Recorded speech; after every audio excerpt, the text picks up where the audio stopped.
Bonjour. Jusqu'à la veille du 7 février, des institutions du pays continuaient à se prononcer sur la fin constitutionnelle du mandat du président Jovenel Moïse.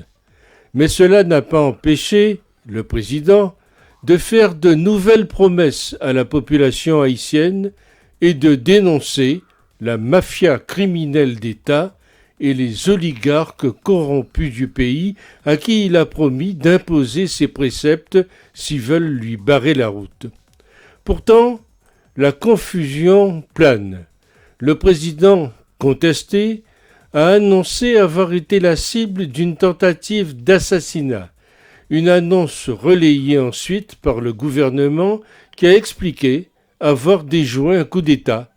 Les opposants contestent largement ce scénario et dénoncent une répression politique d'un président, selon eux, désormais illégitime. Mais tout est biaisé, affirme une partie de l'opposition. Et au moment où la diplomatie américaine entre dans la danse, elle dénonce une volonté d'être sous des décidâtres, un péjoratif de décideurs haïtiens, à vouloir solliciter à bien des égards les décisions étrangères concernant l'avenir, l'honneur et le bonheur du peuple. Avant d'appeler à une révolution, le peuple en a marre des promesses farfelues de Jovenel Moïse. La PNH, la police nationale haïtienne est partout, et l'injustice aussi, l'anarchie, la violence politique et la brutalité des gangs ont pignon sur rue. Le pays est sans parlement depuis plus d'1 an, paralysé par les grèves et une recrudescence des enlèvements. La terre de Papa Dessalines est livrée à elle-même, accablée par la misère et plongée dans le chaos total. La corruption s'accélère à un rythme effréné.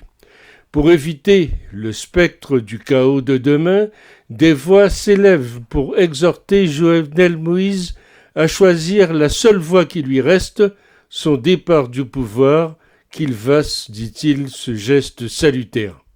Hier, le dossier était à Washington, à la Maison-Blanche, car le président américain serait mécontent de la gestion du dossier par le département d'État, dont le porte-parole avait laissé entendre que les États-Unis supporteraient le maintien de Jovenel Moïse au pouvoir jusqu'au 7 février 2022. Les déclarations de Ned Price n'auraient pas plu au président Biden, qui avait exigé un rapport sur la situation, lequel rapport n'avait pas encore été soumis juste avant les déclarations du porte-parole du département d'État américain. Il y a donc urgence. Différentes organisations nationales et internationales mettent en garde contre l'imminence d'un bain de sang. Dans quelques jours, la calamité sera pire et elle se répandra au-delà des frontières d'Haïti, un choc qui peut engendrer une autre crise d'immigration. Haïti devient donc une poudrière, une véritable bombe à retardement. Qui peut désamorcer cette bombe et comment? La mèche insurrectionnelle serait-elle déjà allumée? Et si le temps d'une transition démocratique conduite par les Haïtiens était arrivé?